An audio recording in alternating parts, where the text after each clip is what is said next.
Hey everyone. Before we dive into this powerful conversation, I want to share why I'm rerunning this interview with Christian Griffith. I remember when that gun was held to my head, like all of these end results are rolling through my head, but the most obvious one was like, is this the end for me? You might recognize him from the History Channel's The Selection Special Operations Experiment, where he endured grueling challenges designed to mirror military special forces training. It's like, sure, it was on TV, but it wasn't scripted. The last thing those guys are ever going to allow media or TV or anyone to do is to cheapen or bastardize their careers in any way, shape, or form. But Christian's story goes far beyond reality TV. I was sexually abused by my own mother from the age of about 13 to 15, really until I had crossed the line of puberty. And I was also raped by a couple of men. In this interview, he opens up about surviving unimaginable childhood trauma and the ongoing daily struggle with forgiveness. I carry a tremendous amount of anger towards my mother. The things that I learned in therapy was that you need to find forgiveness. Not for her benefit. Who cares about how she feels about it? But you need to find forgiveness for yourself, because finding forgiveness for others is freeing for you. And I'm standing in the middle of the desert in the middle of the night with no sound, no birds, no nothing. And it was at that moment when I realized, you know what? I haven't found forgiveness from my mom. His journey is both heartbreaking and deeply inspiring, showcasing a man who has faced his past head on and continues to fight for healing, not just for himself, but for others as well. If you missed this episode the first time, I urge you to listen now. It's a testament to resilience, vulnerability, and the human spirit. When I want to emulate what I believe to be a man, I look to my grandfather, someone who takes care of their family, takes care of their people, personal responsibility, respect. He knew how to do everything, or at least in my mind, he knew how to do everything. And people loved him, and that's what I want for me. And stay tuned, because next week I'll be sharing highlights from my recent appearance on the Sling and Lead podcast, packed with insights and gold nuggets you won't want to miss. If you're new or watching this as a replay, welcome. I'm so glad that you're here. Please subscribe on YouTube, Rumble, Spotify, Apple iTunes, and anywhere else that you can see me or hear my voice. If you don't want to miss another episode of Defenders Live, you can join our free community at defenders-live.com and become a free subscriber. Lastly, if you're looking for exceptional firearms or self-defense training, go to defenders-usa.com and look at their calendar to see what training is coming to you this year. Good evening, everyone. Welcome to Defenders Live. I am your host, Lora Thorson, and I can barely contain my excitement. I am so happy to have Christian Griffith on with us tonight. So I'm going to try to calm down here before I bring him on, but I'm super excited about the conversation we're going to have and to introduce him to all of you guys. So Christian Griffith is an extreme athlete with extreme grit. As a survivor of child sexual abuse, he has made it his mission to be an advocate for children. In 2018, he ran 3,142 miles across the United States from New York to California. And he did this by running 30 miles a day for 5 months straight to inspire those who have been abused to break their silence and to raise $1 million to prevent and treat child abuse. Christian has competed in over 100 races of marathon distance or farther, racing over volcanoes, across deserts, and through infested swamps all over the world. He's earned his 50-mile bib at the World's Toughest Mudder on CBS, took a beating on American Ninja Warrior on NBC, and survived hell as a finisher. That's true, he did. He survived hell as a finisher on the Selection Special Operations Experiment on the History Channel. He has also successfully completed the Fuego y Agua 100K trail ultra marathon in Nicaragua more than 3 times, which is more than anyone else in the history of the race. He is spreading the message of treatment for those who have been abused and says it's the only way out. He says that he wants to prove that your past does not have to be your future.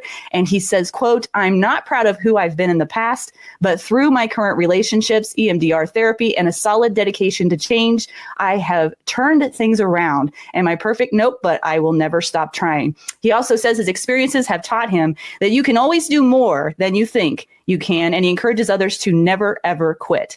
Not even when someone tells you that you are too old, too slow, not strong enough. Wait, I get told that all the time, Adam Winch, not strong enough, and not keeping up. He says, go until the wheels fall off and then ride the axles. Never quit. Never quit. All right. So let's welcome Christian Griffith onto the show. Hey, Christian. Oh, it's very nice to be here. Yeah, I'm super stoked to have you. I'm trying to calm myself down because I'm so excited. I don't know if an hour is going to be enough time to get through all of the questions that I have. And I also have some clips queued up from the show, the selection that I wanted to show the audience as well. And it's going to be really important when we do that for you to kind of lay the groundwork before we watch the clip so that people can really get an idea of where you were during that. So let's start with the selection. Are you good with that? 100%. Okay, cool. So the selection, for those that have never seen it or they don't know what it is, what is kind of a nutshell synopsis of that show? Well, the show title is actually called The Selection Special Operations Experiment. And the idea was to bring different individuals from different sports, right, to Los Angeles, put us through special operations selection training to see who could make it. And, there were different thoughts on, what type of individual could actually get through this kind of training. I actually was there representing ultra running and obstacle course racing. I would, as you mentioned when we talked pre-show, I had long hair, a long beard. Yeah. I was living in a tree house in Nicaragua at the time. So, it was an interesting experience for me. I think really what attracted me to it was that military aspect of it. I've always wanted to join the military and never had that opportunity. I was always talked out of it by my grandfather. So you mentioned that in this clip that I want to show, but I also, before we show this clip, because this is the Man in the Arena clip. So before we show that, could you explain, because Man in the Arena has always been my favorite. I wouldn't even say it's a quote. I mean, it's a paragraph, but it's so powerful. And you recited this by memory after not sleeping for 2 days. Is that right? Yeah. And, it's like you, it has huge impact on me. I knew of it before I got there, but I certainly, never had it memorized. I'd, read, like you have read it in areas where there was a need for inspiration, right? So once you had been selected to do the show, they brought like 40 of us to Los Angeles and put us in a hotel. And they told us in our paperwork, hey, we're going to have cameras around the hotel. We're going to be making some further choices once you get to Los Angeles on who we're going to actually put on the show. So they put us through various exercises, and one of those exercises was giving us the Man in the Arena. And they said, it's very important that you memorize this. We're not going to tell you why, but you need to memorize this. And it was really interesting. They were watching behind the scenes as who was going to take it seriously, who was going to kind of, fluff off, who was going to pay little attention to it, who was going to dive in. And there was a subset of us that were just like, hey, we were told to learn this. We're going to learn it. And we sat around and we spent time learning it, doing different pieces of it together. But ultimately, the very first time I read it, I said, oh, I totally get this. Like, this is everything that I'm about. So that also made it easier for me to memorize. So of course, I did get selected for the show. And I think we were on day 3. There's so much to say. But so for the beginning part of the show, the first 5 days, they just literally beat us down. Right? Just beat us down. The whole goal was to see who had strong enough why to be there. If you watch the show, you see people just, falling out left and right. And they really just wanted to find out who really wanted to be there. And so part of that beatdown was, little to no sleep. And then when you did fall asleep, they'd come in and jam music and bang trash cans and kick over your bed and make you fold stuff and just all kinds of nonsense, right? But the idea was just to keep you up. So, but it was, I would say, a good 48 hours, maybe pushing even more, that I had not slept. And for whatever reason, man, it just came to me.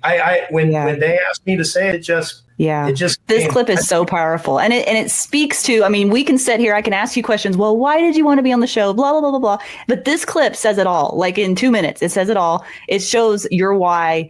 And it's raw. It's so raw and powerful. And by the way, people need to know you were the oldest contestant on the show, right? You were 45? Yes. At the time, I was 45 years old. The second, the second oldest, the person under me was 32. So I was the oldest by 13 years. Yeah. And one of the other kids that finished with you, wasn't he like 18 or 19 or something? Yeah. Yep. He was 19. Yeah. Yep. And he'd never been on an airplane and never left town. He'd never seen the ocean before. Yeah. And he took a beating in the ocean. He'd never seen the ocean before, never been on an airplane before, never been through anything like what he was put through, but he just simply amazing. had it. I almost queued up his clip too, just to like show, but I thought, no, it's about Christian. I need to just put Christian clips up there, but maybe I can get him on the show. That'd be cool. it would. He's cool, man. Logan, like we've stayed in touch for the whole time. Okay, let me see if I can cue this up here real quick. Let me know, guys, if you can't hear it. But this is towards the beginning, and this will give you a little bit of framework as to who Christian is and what part of what they did to him. There's more of that to come, but let me see if I can get this to work.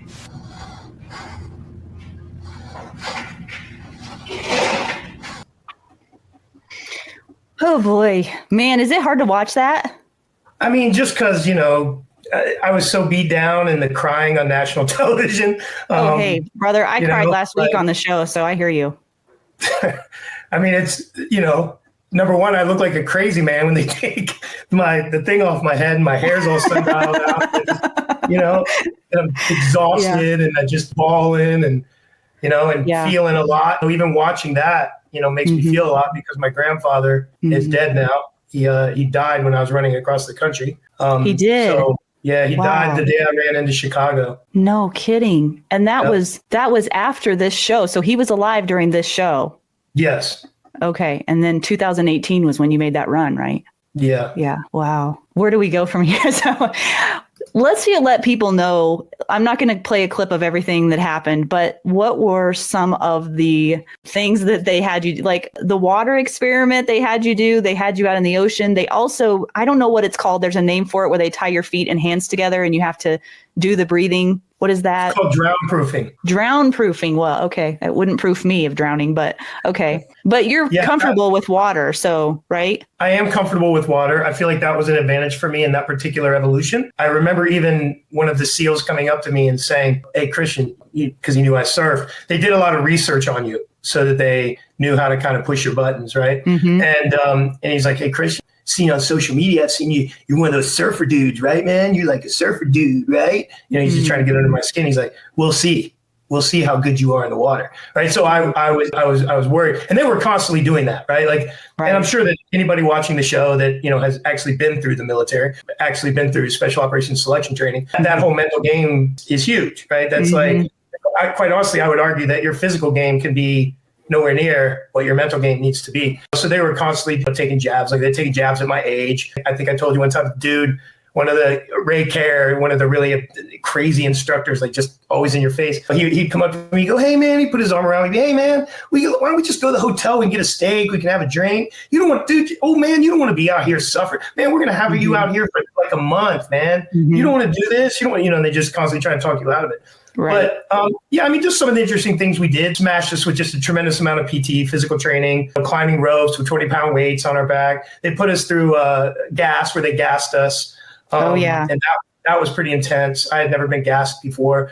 That's a really tough feeling. But I thought it was a really cool evolution because, again, like they're trying to weed out the weak from the strong. And that was a great evolution because you see the people that run out and the people that stayed. And the people that stayed, no matter what.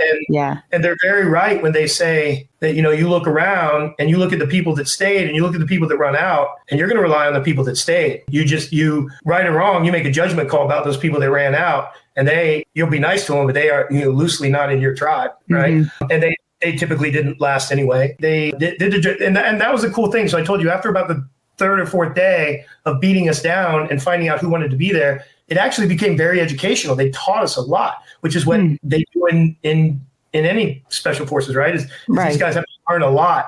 We learned how to build hides, and then we had to actually build our own hides in groups, which is what a hide is digging yourself into the mountain, really, not being camouflaging yourself. Yeah. Right. Obviously, we jumped out of helicopters into the Pacific, rode in Zodiacs to the beach, and then created hides out of our Zodiacs. They captured us. They interrogated us. And probably the absolute worst thing that I feel like I went through was the being captured and tortured, where they tortured us for 11 hours, put us in some sort of like factory or something with a ton of heat. It was already like June 22nd in the desert. It's over 100. And I think when you watch the show, it says, I want to say 114 or something. And plus they had lights on in there. So they're just making it really hot. You have to pee on yourself. They don't take you to the bathroom. You don't have bathroom breaks. You just they didn't show that on the show though, did they? I can't imagine the smell. Oh my gosh, the smell. Oh, it was horrible. Well, they would pour water on you cold water on you constantly, both to shock you, but also clean you up a little bit. And, we had goggles on that were blacked out. So we had no idea what was going on. We had no idea where we were, what was happening. I actually have a clip of that. Is it all right if I show just a little bit of that for everybody to get a taste of what that was sure. like? Yeah, let me pull that up, guys. Again, let me know if you can't hear stuff of it. I mean, I literally could just watch the whole show, but I'm not going to do that. No, so that was the hardest part for you, right? You said? Yeah, because it was just so long. And like Bert says, we didn't know, like when you don't know, it's so hard for people who have never been through it. But when you just don't know, like you don't know how long you're going to be there. And you can't see a thing. It's complete black. Yeah. And a lot of bad stuff is happening to you. They're firing off stun guns right by your ear and just anything to make you super uncomfortable. That noise you heard in the background is just a baby crying on a loop for 55 seconds. So in a loop of 55 seconds. So it goes for 55 seconds. Then there's 5 seconds of silence. And that tortures you because you're like, oh my God, please let it be over. And then bam, it comes back. Wah, wah, wah, wah. And then it stops for a second. You're like, please let it be over. Bam, it's back. And it's a well-known, I researched it afterwards. It's a well-known psychological fact. It's why they do it. But a baby crying is one of those things that makes most people extremely anxious. Yeah. Oh yeah, it does me. Yeah. So it was horrible. That was really horrible. I was very close to quitting. It was all I could do to not quit. We lost, I think, 9 people during that evolution. Wow. Well, maybe that means I shouldn't play the last clip because the last clip was actually the best, which is my favorite part of the whole show, Christian, which is when you guys are on the last, what I guess you call them evolutions, when you're on the last one and you don't know how far you have to ruck, but you just know you have to get somewhere before sunset. You've traveled at least, I think, 20 miles at this point. You get to the end of that, but you don't know it's the end of the show. You don't know that you've passed. And that moment when you realize that you literally made it was the best part of the show. And they do so well at, their editing and how they portray it and everything. I still jokingly say when I accomplish something really hard, I say the Christian saying, which is, I'm so happy. I'm so happy.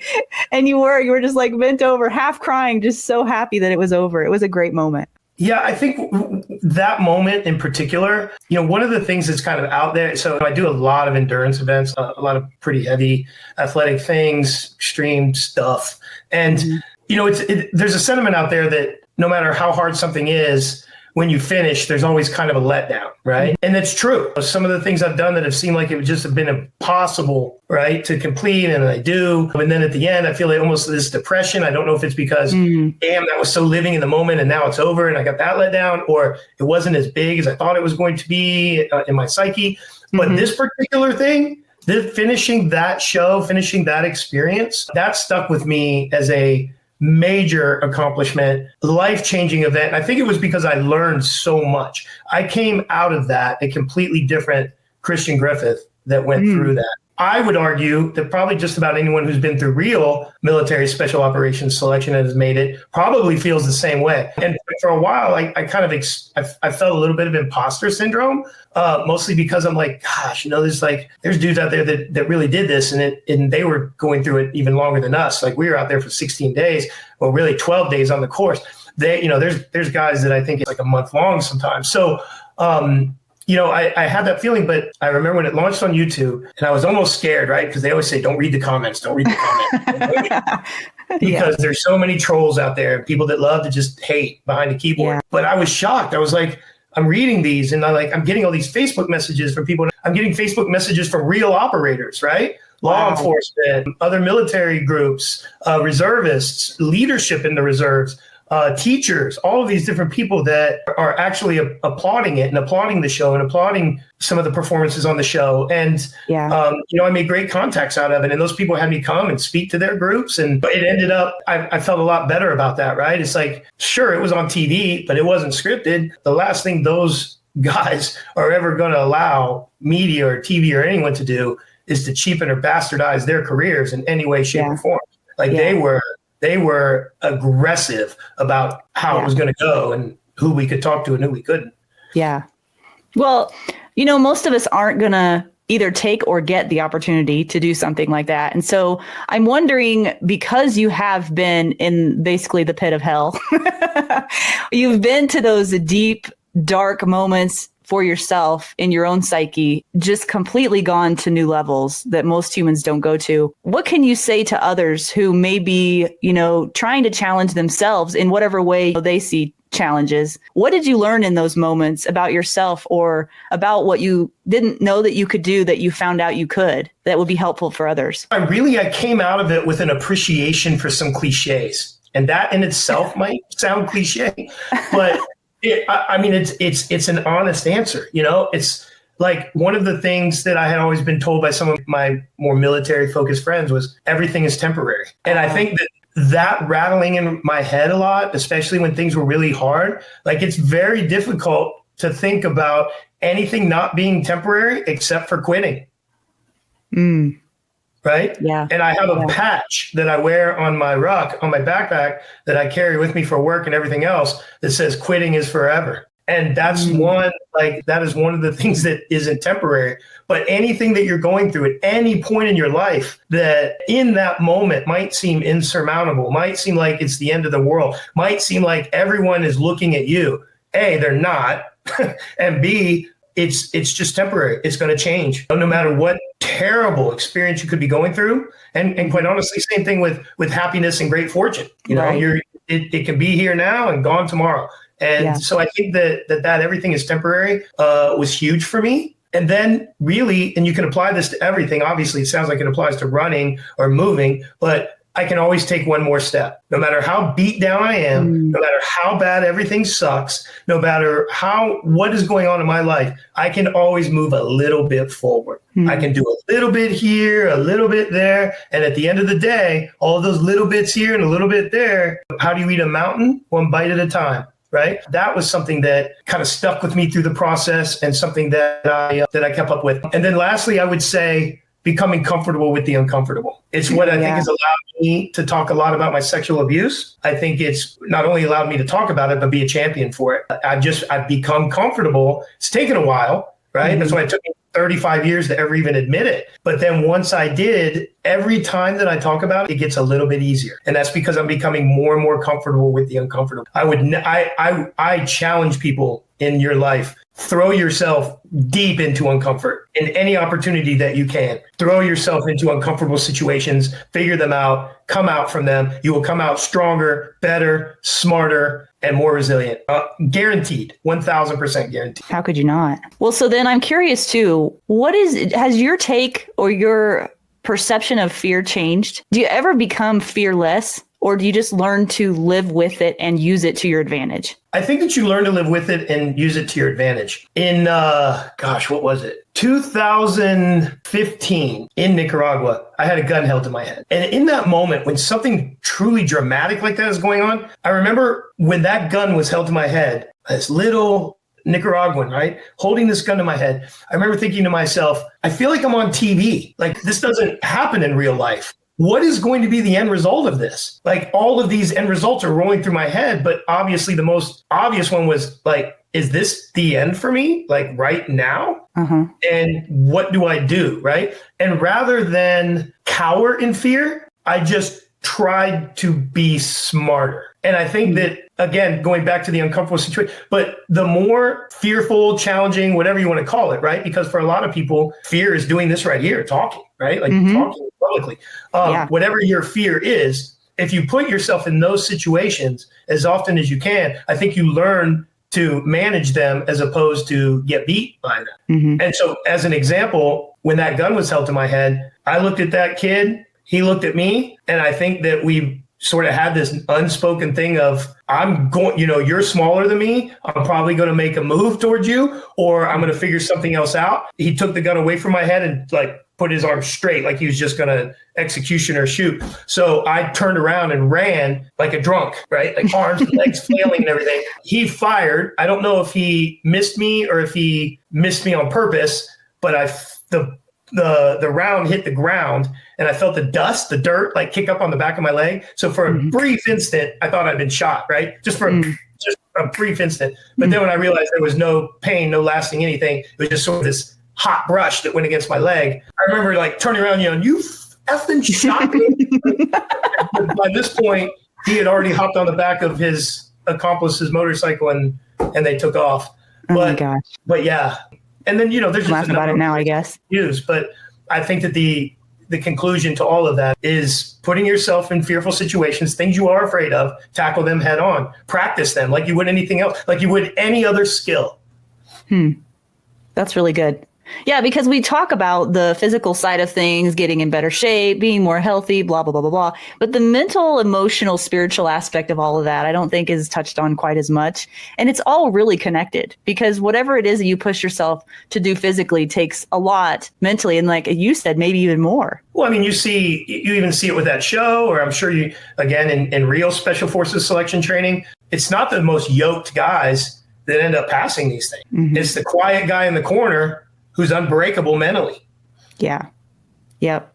So and right. The big bravado guys, the big talkers, the loud guys, or the ones that pick on other people, they never make it, right? Like never, because they're really weak and they get their strength by ridiculing others or pretending to be something that they're not. Right. Yeah. And that's really a rubber meets the road kind of moment. I mean, you can't fake that. You can't fake that. No, not for very long. Okay. Yeah, well, the hours are flying by, so I'm trying to decide where I can go next. So let's talk about this. You ran 30 miles a day for 5 months straight. I can't even imagine, first of all, how you would even prepare for that or live through it. But I do know you had like a medical team involved in that, and rightly so. I guess let's talk about the reason why you did that, because I think that's the reason why you do everything. Let's talk about the why. Yeah. And I've got some stats here I pulled from your website about that, but let's dive into that and we can talk about your organization, Run to Heal. Sure. Like I said, I was sexually abused as a child. I say it candidly because, again, like I said before, every single time I say it, it makes it more real, makes it easier to talk about. I was sexually abused by women and men. I was sexually abused by my own mother from the age of about 13 to 15, really until I had crossed the line of puberty. Her thing was prepubescence. And then I was also raped by a couple of men. The mom thing, like as weird as it sounds, like everybody probably thinks, wow, that's horrible. And now in my life, it truly is. In the moment, I didn't necessarily know it was horrible. I knew it was weird, but I didn't necessarily know it was horrible because that's my mom. Number one. Number two, I have no other frame of reference for that level of relationship. When I was sexually assaulted, I hate saying that word. I hate the victim word. But when I was sexually assaulted by these men, that was what I was most traumatized by in the early years because it was the 80s. Everyone was talking about AIDS. And if anyone, like, it wasn't cool like it is now to be gay. In the 80s, it wasn't cool at all. And people were right or wrong. I'm not, in this whole politically correctness thing at the moment. I'm just saying that at that time, I didn't want anyone at all to question my sexuality or to think that I was gay. I was angry because I didn't really have a say in it. Like, these guys did this to me. In my mind, in my 14-year-old mind, because it happened, does that make me gay? And it was really difficult to deal with. Like I may have told you, I can't remember, but my response to that was to show the world, who didn't even know what happened to me anyway, but I was going to show the world what a strong heterosexual I was, which meant I was going to try to sleep with and churn through as many women as I possibly could and make sure that everyone saw it and knew it so that they would never question my sexuality, even though they had no reason to. So, throw that on top of the mom stuff, and that's been a lot to unpack. So my organization, I really focus on child abuse as sort of the umbrella, with child sexual abuse being what has affected me the most and what I want to talk about the most and what I feel like needs to be talked about the most, and especially from a male perspective. Right. I understand it from the female perspective. I understand it happens more from the female perspective. And I applaud the females for coming out, the Me Too movement, all these various things where there's been a lot of, I remember the gymnastics case that was a huge catalyst for me. I was like, I can't even remember her name now, but there was one gymnast, like he had assaulted all these women, but one of them happened to grow up and become an attorney. And she was the one to go last. And if anyone watched that, and if you haven't, go watch it, she skewers that dude. Like she skewers him. And I remember watching that and being like, wow, this woman. Well, most people don't talk about it, and most people don't stand up to it either. And the statistics are astounding. The statistics on your website say that 5 children will die today at the hands of an abuser, 1 in 3 girls, and 1 in 6 boys are sexually abused before the age of 18, and 80% of 21-year-olds who report childhood abuse meet the criteria for at least one psychological disorder. And it happens more than we realize. It happens more than we realize. And one of the things the reason that I trumpet treatment so much is because one of the things that prevents us from getting treatment is we don't want anyone to know. When we don't want anyone to know, we withdraw. When we withdraw, we feel like we are alone in our pain. We're alone in our circumstance. We're in this like, woe is me. Why did this happen to me? And there's so much shame too. Yeah. So much shame. Yeah. But when you start talking about it, and this is why I loved what I did with running across the country. I had hundreds of people come out and run with me who I was the first person they told their story to. And, and that was huge for me because I know that once you start talking about it, no matter how long you've been putting it away, no matter how tough you think you are, you're a great compartmentalizer, you put it up on the shelf, you decided forget about it, it has shown in your life. And you have acted out in very bizarre ways because of it. But once you start talking about it, once you start addressing it head on, maybe back to your fear example, once you start addressing it head on, you'll recognize a lot of things. And for me, the biggest thing was, oh my God, there is an army of us out. There are an army of men who have been sexually abused by other men. And you know what? Men don't like to say that. Men don't like to admit that another man had sexual whatever with them. Right? It's tough. But once you start talking about it, once you start admitting it, once you start recognizing the behaviors that have grown from hiding it, and like you said, the shame, because again, the outside world doesn't know when you've been hiding it. So they just see these behaviors and think you're bad or broken. And it's so freeing. And for me, you look at some of the things I've done, I know who I am. I know my strength. Once I learned through therapy, all of these things, I'm like, I got to be a warrior for this. I'm happy talking about it. I need to carry the cross for those who can't talk about it yet. And I'm going to get them to a place where they can, or I'm going to encourage them to get to a place. And that's really the mission. That's my mission. It's far more around treatment than it is prevention. Because if you would have come up to me when I was 14 years old and said, hey, if anyone's touching you, turn them in. Yeah, it's my mom. I'm going to turn to my mom. Where am I going to go? What am I going to do? So prevention for me, while I respect the people that are behind it, I know their heart's in the right place, everything, but as someone who's been through what I've been through, prevention would have never worked on me. But treatment, 100%. Yeah. And that's a strong mission that you carry in everything that you do, I've noticed. I just want to remind you guys, because we don't have much time left, if you have questions for Christian, put those in the chat now, because we're going to do a live Q&A here shortly. So let's leave with this. Sorry, I'm such a chatterbox. No, I love it. I could talk to you for a whole other hour. I kind of wish we could have done like a 2-hour special or something, but because I didn't even get to all the questions. There's just no way to. But I just wanted to make sure that we hit on the most important things. And I think that we have. Maybe we could do some questions, and then I'll, at the end here, before I break you loose, maybe you can give everyone your final message. But let's see what we have in the comments here for questions right now. You good with that? 100%. You're so like free-spirited, easygoing. It's so nice. Okay, here's one. This person wants to know, I wonder, Adam, what are you doing back there? I wonder if you have any spiritual background that has helped you through the selection. Very interesting question. I have a lot of Christian friends. A lot of my Christian friends have always told me, man, if we could just get you on our side, your testimony would be so awesome and blah, blah, blah. And, and I've always admired what obviously not the false prophets, but I've always admired what I have seen to be devout Christians, right? Those who believe, and they're steadfast in their beliefs, and they're unshakable in those beliefs, right? I've always admired that so much. And I've always been like, man, I want to believe so bad. Like, I want to be just like you. I want to be able to say, you know what? I'm not going to worry about it because let go, let God. And I'm like, oh, I wish I could do that. So but the interesting thing, I've done it all. Like, I've read Case for Christ, a number of different books. I've read them all from the scientific side to the more spiritual side. I really want to, but I can't fake it. It's not true to me. I can't be one of those people that just like walks this walk that I don't can't totally embrace. But it's also true that everyone becomes a Christian on death's door. And when I almost died in 2012, which I had mentioned slightly on the selection, my wife at the time was very very strong Christian, and I would go to church with the family, just make coffee, do crosswalk duty. I love shaking hands and talking to people. And all these people who came to visit me, and, the thought was I was going to die. So all these people were coming to visit me as sort of the last thing.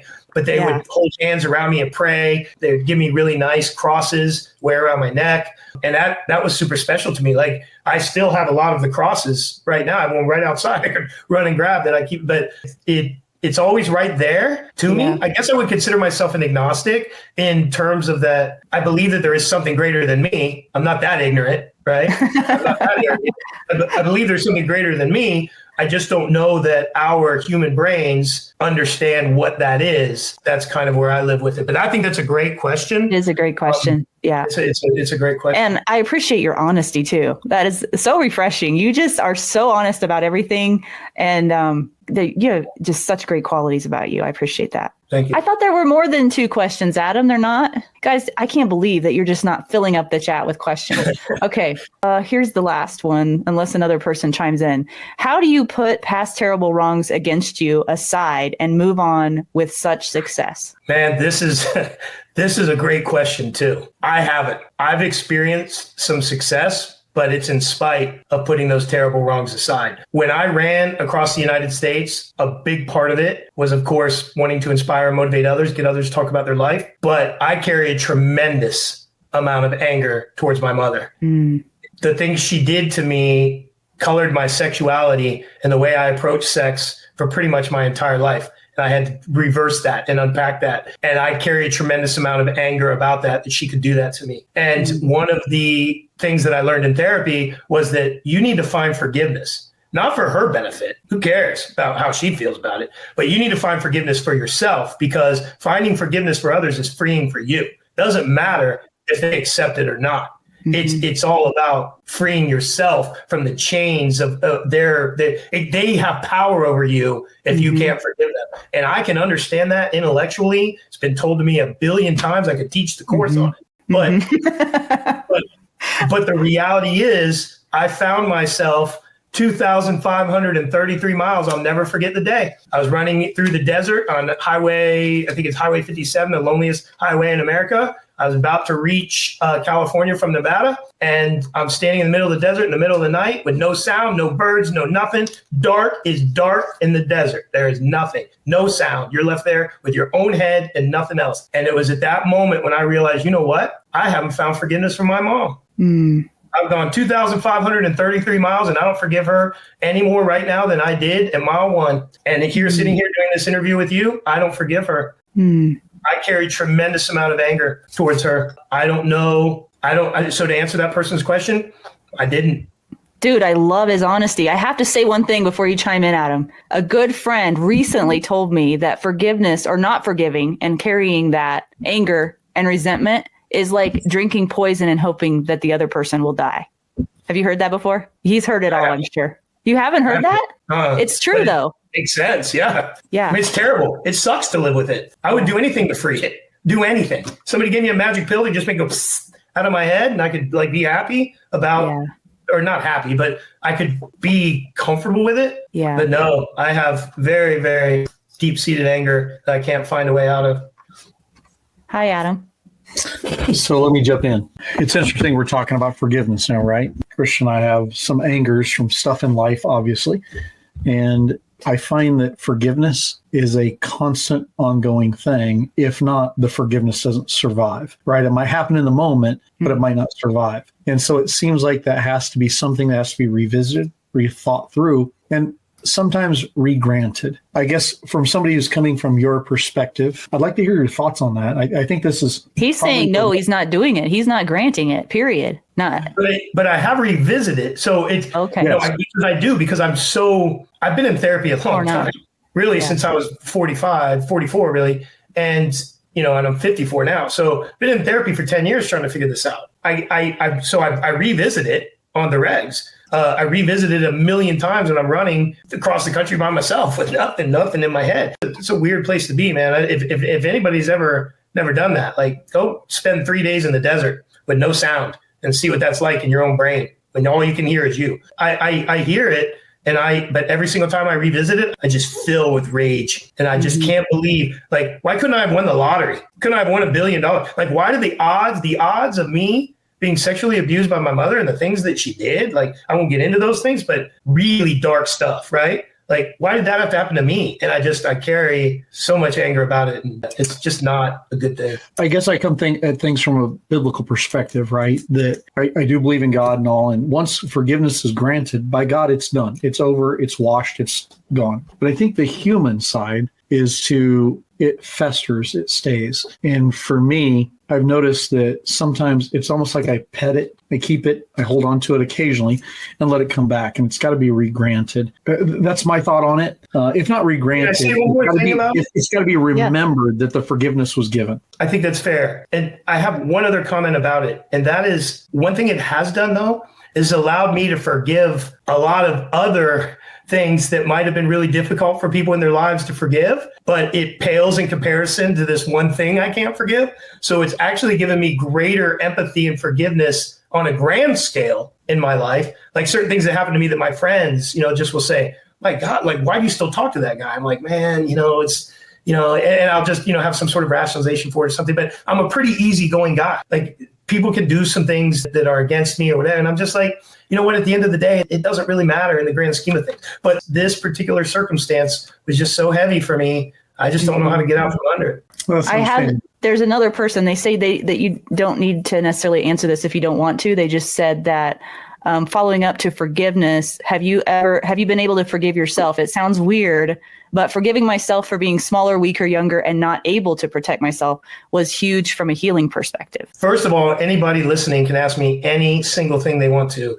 and I'm happy to answer it no matter what. But to answer that question, it's an interesting question because I think it sounds like you've been through this, and that's something they tell you in therapy as well, that are you able to forgive yourself? Because right or wrong, I was participatory in these activities that my mom was doing. It's not like she chained me to a fence, right? But I'm a 14-year-old boy going through puberty and there were physical things happening to me that felt good. And so I was participatory. So a lot of times I struggle with that. I'm like, am I some kind of creep or weirdo? Like, like what's wrong with me? Am I broken? Like, why did I participate in that? And now as a grown man, an educated man, a thinker, I certainly can understand why I responded that way, right? It's the same thing as becoming aroused when the men did that to me. It was a physical thing. It wasn't, I didn't want it, but it was a physical reaction. And anyway, it's taken me a long time. So yes, I forgive myself, actually. I do. I don't believe that I played an active, cognizant, active role in it. I believe that I was manipulated. I believe at a stage in my life where I was easy to mold and I was molded. And so I'm able to forgive myself for my participation in the acts, but I don't forgive the one who took me there. Mm-hmm. Man, it got deep. How did it get so deep?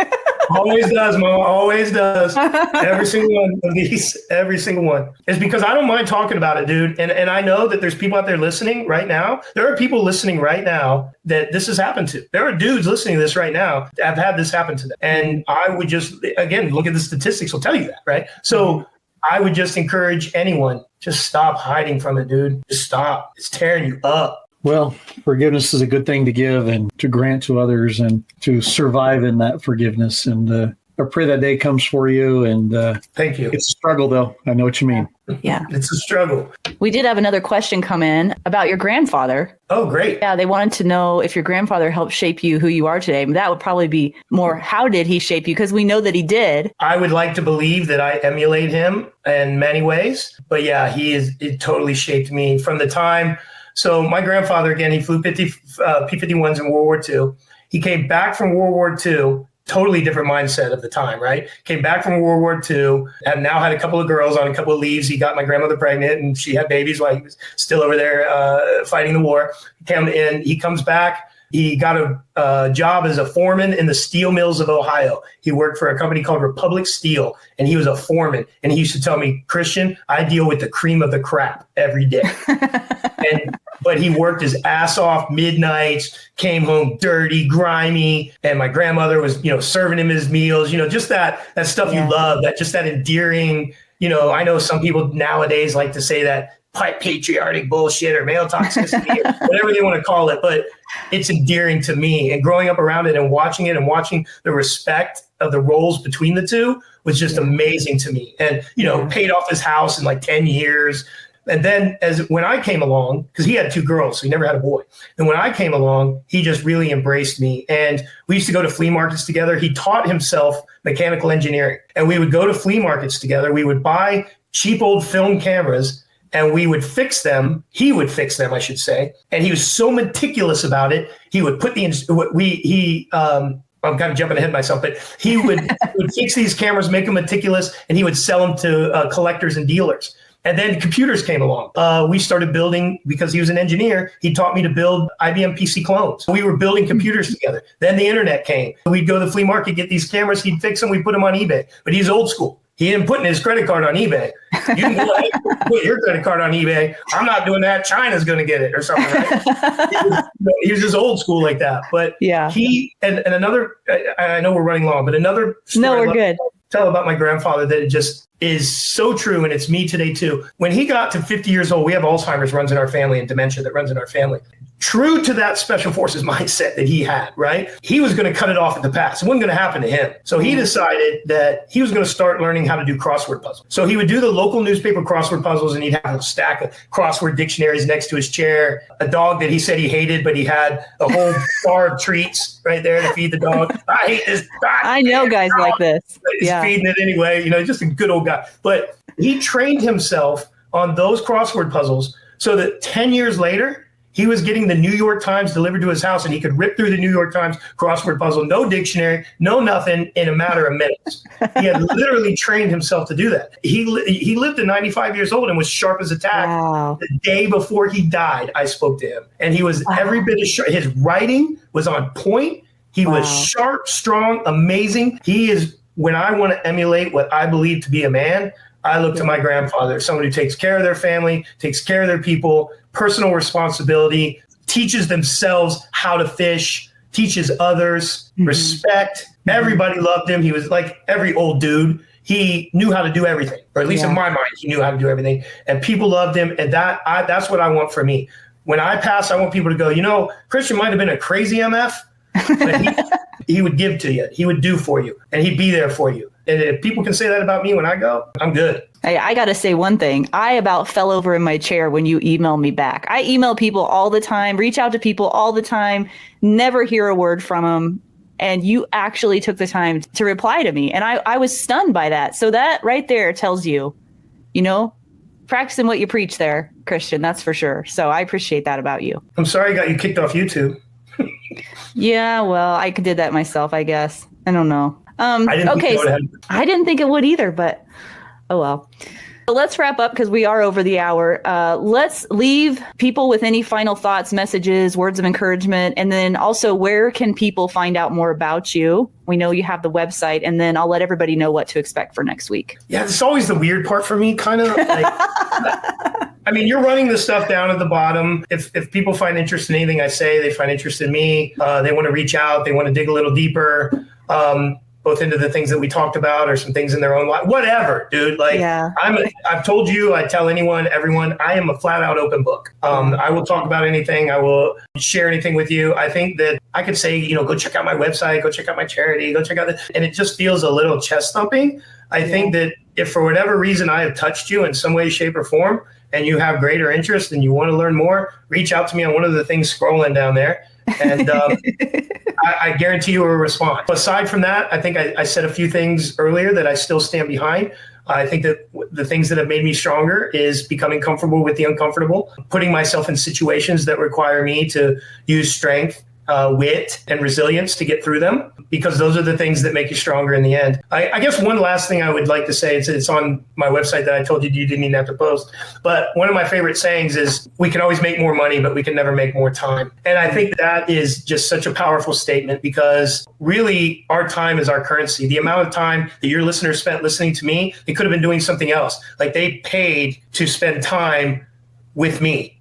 And to me, that's huge. I just encourage people to be mindful about how you spend your time because it's ticking. And I feel like you don't really realize that till you get older. You get maybe a little older, a little wiser. But where that plays into my message is that if you have anything sitting in your brain, trauma of any kind, I hate the victim word, but if you're dealing with anything, any kind of trauma, face it head on, man. Rip off the Band-Aid, dive in head first. One other thing, especially as it relates to the sexual abuse, one of the biggest reasons that I have trouble coming out is I always thought, oh my God, what is everybody going to say? Like, what are people going to say? Are they going to believe me? Are they not going to believe me? Are they going to call me gay? Are they not going to call me gay? Are they going to, like, what is going to be the response? I had nothing but positivity. Everything that I thought might happen negative never came to fruition. It was only positive. It was only love. It was only support. While I can't promise that for everyone, I'm telling you that that's going to be the overwhelming sentiment when you open up to people that you trust and love that, hey, I'm struggling with something.